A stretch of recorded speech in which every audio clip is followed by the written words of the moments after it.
After a year of on and off reading the early issues of X-Men, I clearly understand why the X-Men comic got cancelled in 1970. Let's start at the beginning when Stan Lee and Jack Kirby created the X-Men, as they were one of the numerous new additions to the Marvel Universe in 1963. It was a busy year for the old Marvel bullpen. Those two molded and set the foundations for the X-Men despite having a rough start.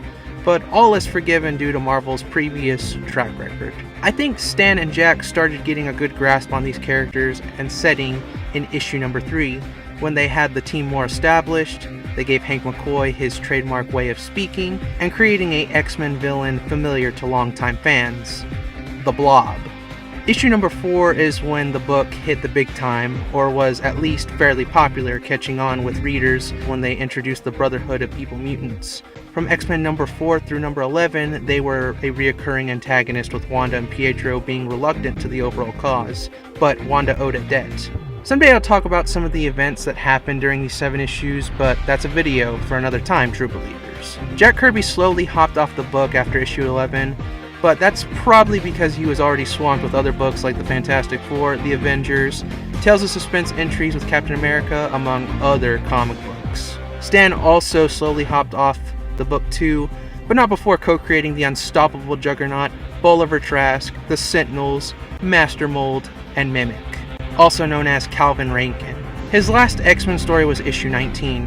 From there, Roy Thomas and Warner Roth took over, and while they got off to a rough start too with their early issues, I feel like these two got the most out of the X-Men at the time with their run, even introducing new mutants like Banshee.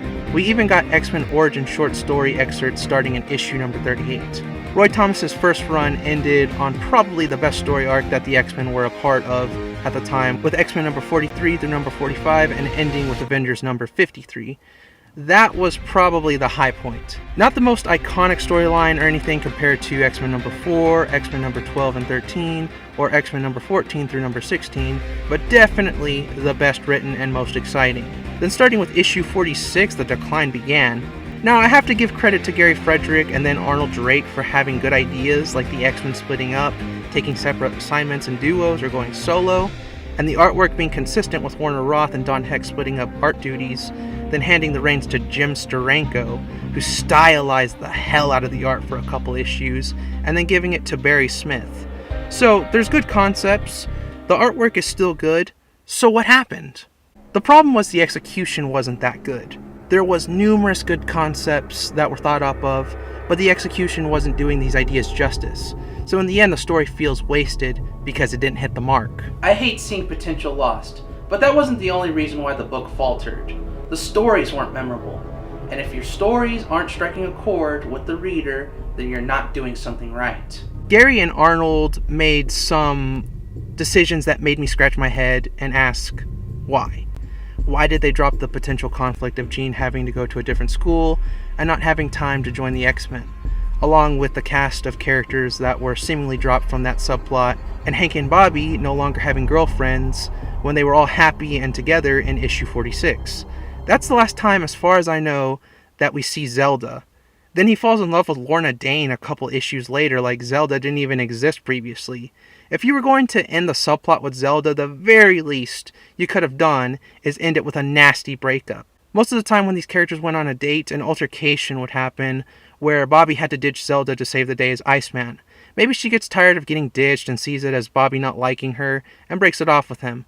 I know Bobby don't deserve it, but it would have made for a good story. It definitely would have made more sense. He could have been in a saddened state for a couple of issues until he meets Lorna, then it can segue into the next potential love interest, naturally. I don't know what happened behind the scenes, but if I had to guess, editorial saw what I saw and thought, we gotta get Roy back on the book. Starting in issue 55, that's exactly what happened, and in issue 56, they brought in, at the time, unknown artist Neil Adams, who showcased how great of an artist he is.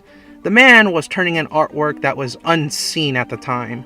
Now, while these guys did bring more iconic storylines, moments, artwork, and villains like Sauron to the table, I do think that they brought reader interest back for a few months there, especially with the Sentinels coming back and Sauron making his first appearance. But the Marvel bullpen had to have seen the writing on the wall. It was too late. all this wasn't enough to save the book. Dennis O'Neil scripted the X-Men's last epic in the Silver Age of comics, and Roy Thomas gave an emotional, happy closure to the team in X-Men number 66. The Hulk of all characters was also in that issue. He also suffered a cancellation of his own in 1963, but was brought back by guest starring in other comics and gaining reader interest. That might as well have foreshadowed what was going to be done with the X-Men for the next 5 years. Just like with the Incredible Hulk, Marvel editorial didn't want to give up on the X-Men, reprinting their older stories and had them appear in other books. Amazing Adventures, Marvel Team Up, Amazing Spider-Man, and of course, the Incredible Hulk. Jerry Conway and Tom Sutton gave Beast the appearance that we all know and love in present day in Amazing Adventures number 11. Wolverine made his debut as a cameo at the end of Incredible Hulk number 180, and then became a new fan favorite in the next 2 issues that followed. Len Wein is the key figure in all this, as most of the stories that were written with the X-Men guest starring in other books were done by him. He must have been a fan of the comic during the 60s and saw something in them, because it all came to a head when Len Wein and Dave Cockrum got one chance to revive the X-Men, or for them to stay as they are. Giant-sized X-Men number 1 released in May 1975, and the rest is history. I have still yet to read Giant-sized X-Men number 1, but now that I've read all the original Silver Age stories of the strangest teens of all time, aside from John Byrne's X-Men Hidden Years, I can finally move on to the stories that made them uncanny and cemented the X-Men, making them a wildly popular superhero team. The word of the day is potential.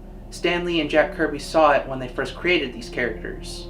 Roy Thomas and Warner Roth expanded on this potential, and when the X-Men lost their title, Len Wein saw the potential that these characters could have and brought them back to the forefront, and with the help of Dave Cockrum, made history as we know it.